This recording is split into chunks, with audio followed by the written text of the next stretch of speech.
Alright, so in this episode, I want to talk to you a bit about design, especially when it comes to your design philosophy for Facebook and Instagram ad creatives, because you and I talk a lot about this, and you will get frustrated at people not doing design right. So tell me, what frustrates you?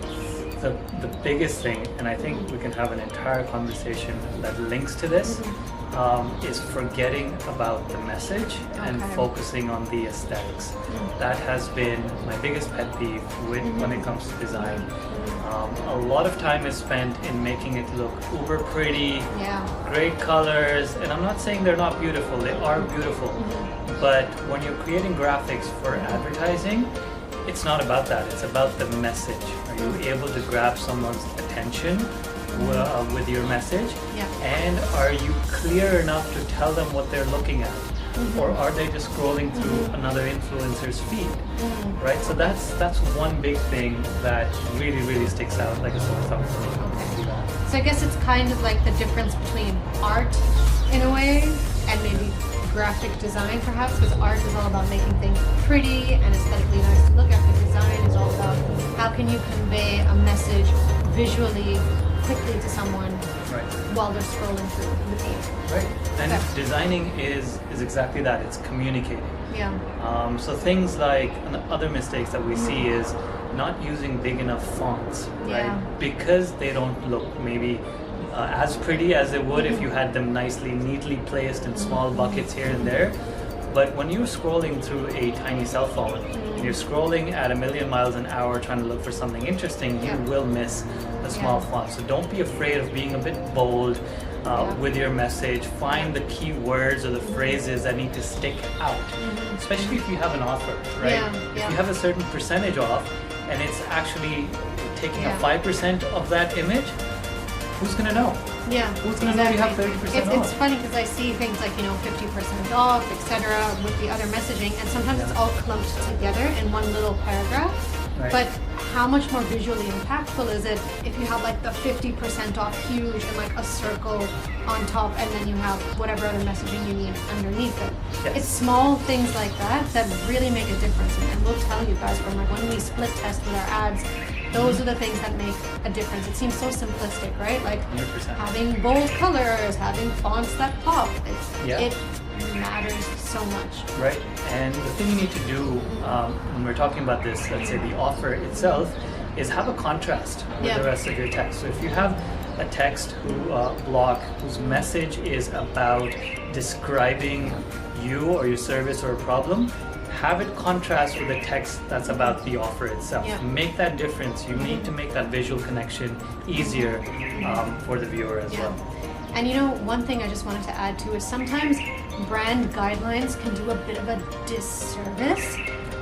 By all means, stick to your brand fonts and colors overall, but sometimes people get so hell-bent on using, let's say, their brand fonts, and if it's like a tiny little cursive-y, very pencil-thin font, it's sometimes just not going to work. And it's okay. Break the rules! It's okay to just, try to use a good old Tahoma or Roboto sometimes just to get your message across. So that's okay to do.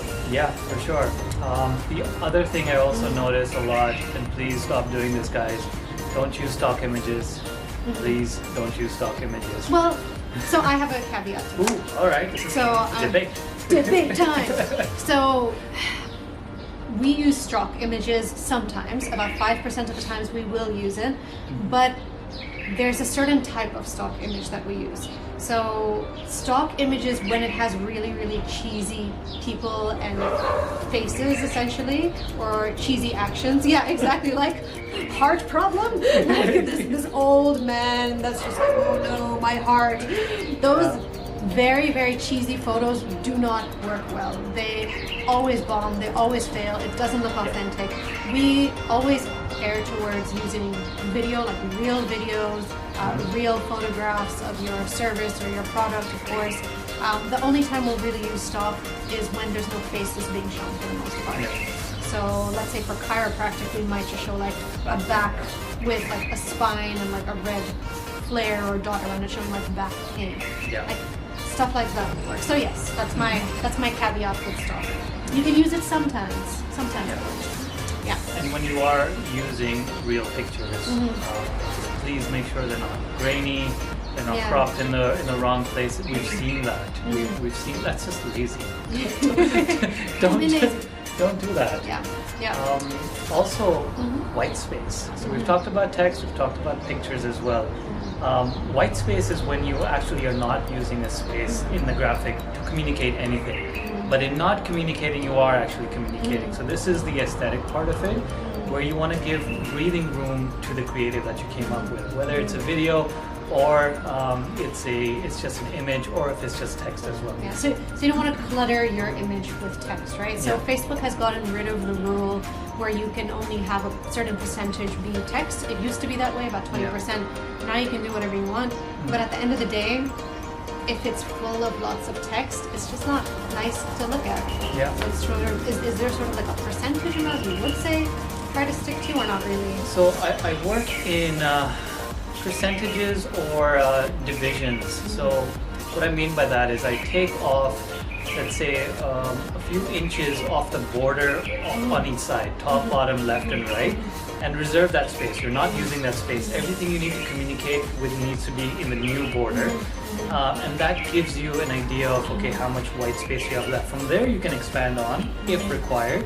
But if you can fit your message between the new border that you created for yourself, I think you're good to go as well. Yeah. So even another ratio that I use sometimes is 1/3 to 2/3. So having the left 1/3 a bit more cleaner, classier, emptier, and having the second, the 2/3 on the right side a bit more heavy with the images on the text as well. So you've given some breathing room there. Okay, technical, very technical, guys. Sorry, I could talk about this ratios. But I'm sure that'll be very helpful for some people who perhaps are more mathematically minded like you. Some of you may be more instinctual. I'm a bit more instinctual when I work. We are always like, the thirds are messed up, so. Yeah, if you guys are using Canva, there are rulers in there for a reason. You showed me there's rulers. She doesn't use them. I use them heavily. So when you're, I'm just a natural. Yeah, she's so natural. You can just tell. Okay, let's wrap this one up. We'll recap what our design tips were. So design tips were have white space and don't overclutter with text. Number 2, if you are using stock images, please don't use cheesy fake weird ones. Number 3, what was the first thing we talked about? Contrasting text. Contrasting text. Offer, yeah. That is it. And number 4, make sure you are communicating. So if at a glance someone looks at your image, is it clear to them what your product, your service, your offer, whatever it is? Forget less of the prettiness. Make it look good, but make sure it's communicating the actual marketing message. Right. Right on. And if you won an art award for your graphic, you're playing the wrong game. Deep, powerful ending words from Naeem. Okay. Thank you guys. Okay, catch you next time. Bye.